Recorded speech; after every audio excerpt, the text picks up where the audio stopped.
I understand a lot of this stuff with Medicare doesn't make any sense. We've gone over the Part A, the Part B, the Part C, the Part D. We've gone over the cost. But at the end of the day, how do you make the payments for your Medicare A, B, C, and D? So we're going to go into it right now and explain exactly what needs to be done for each thing. We're now going to talk about Medicare Part A. The Medicare Part A is free. So the nice thing about Medicare Part A is that the individual will not have to worry about getting a bill or setting up a payment plan for their Part A. If someone must pay for the Medicare Part A, which we talked about in a previous video, 1% of individuals will have to pay for the Part A, they will get what's called a Medicare premium bill every month from the CMS, Centers for Medicare and Medicaid Services, in order to pay that. There will be an example of a Medicare premium bill when we discuss Part B next, since there are many who are Medicare eligible who will get a bill for their Medicare Part B medical coverage. The key to remember is this about Medicare Part A is that if the individual must pay for it, it will come in the form of a bill every single month. But here's the good news. Most individuals will get Medicare Part A absolutely free and will not have to worry about a premium or a bill in the mail for their hospital coverage. Now, when it comes to the Part B of Medicare, that's a different story. If someone's getting Social Security or railroad retirement benefits, their Medicare Part B medical coverage premium will be automatically deducted from their benefit check every single month. There's nothing that individual must do to pay the premium. It will automatically be deducted each month before they deposit the monthly Social Security retirement. Now, if someone is not receiving Social Security or railroad retirement benefits, they will get a Medicare premium bill in the mail every 3 months. Once they receive the Medicare premium bill, there are several ways that the individual can pay that bill. They can mail in a check or money order or pay by credit card by filling out the bottom portion of the bill and sending it in to the Medicare Premium Collection Center. This is something that's very overlooked when somebody is enrolling into Medicare. Once you enroll into Medicare, you should create your own personal Mymedicare.gov account. It's strongly recommended to do it right away as soon as you have your Medicare claim number. Here's the reason why. With your Mymedicare.gov account, you can pay your bills online right in the middle of the page where it says Pay My Bill if you owe a Medicare premium bill. If you do not owe a Medicare premium bill, the Mymedicare.gov account is so useful because you can see your claims, you can see what insurance you have. This part of Medicare allows you to stay on top of everything when it comes down to your Medicare.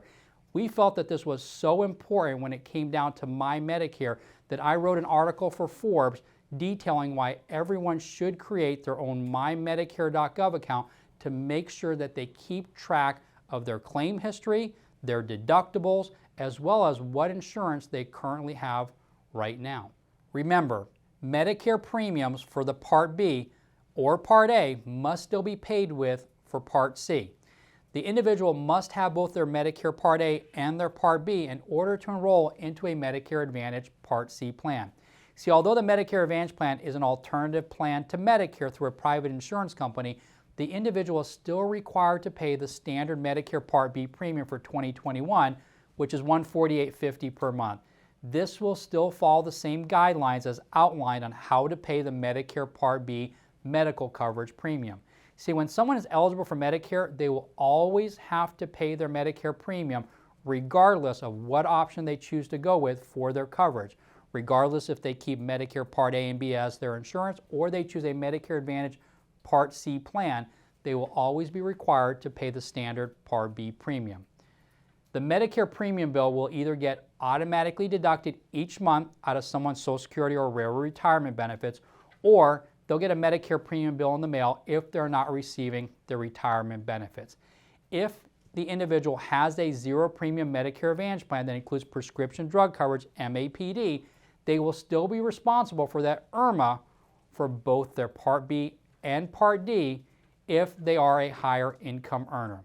If the Medicare Advantage Part C plan has a monthly premium to it, the individual can automatically have that deducted each month out of their Social Security or railroad retirement benefits. They can also elect to have it set up as a payment plan with that private insurance company for that portion of their premium. If you have any questions about how to pay the Medicare Part C premiums, feel free to reach out to us here at Healthcare Student Direct so we can go over exactly what your options are. The Part C are annual contracts that don't change. So the reason an individual can have their Medicare Advantage plan's monthly premium deducted from their Social Security check along with their Part B premium is because the monthly premium is an annual contract that will not change during the calendar year. Both the Part B and the monthly premium charged by the Part C company are predictable, and that's why they're allowed to be deducted from someone's Social Security check. Always keep in mind that with Part C Medicare Advantage plans, the individual is still always responsible for the Part B premium and for their IRMA if that is actually applicable to them. And finally, how does someone pay for Part D?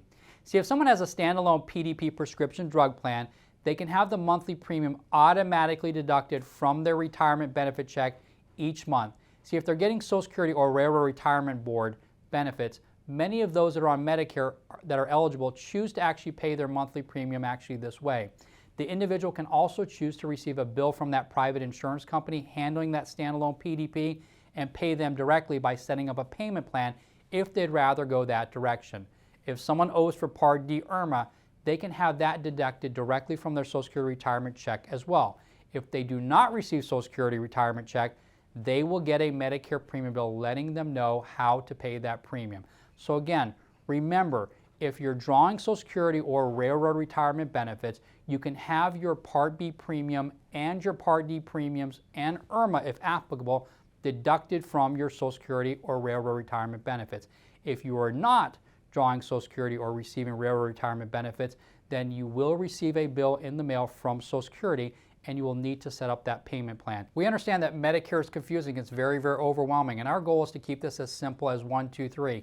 If you have any questions or you need any help when it comes to your Part A, your Part B, your Part C, or your Part D cost, or how to pay those premiums, feel free to reach out to us here at Healthcare Solutions Direct so that we can actually point you in the right direction to make sure that you're doing the right thing for you and you're not having to pay a penalty or having a missed payment when it comes to your Medicare premiums.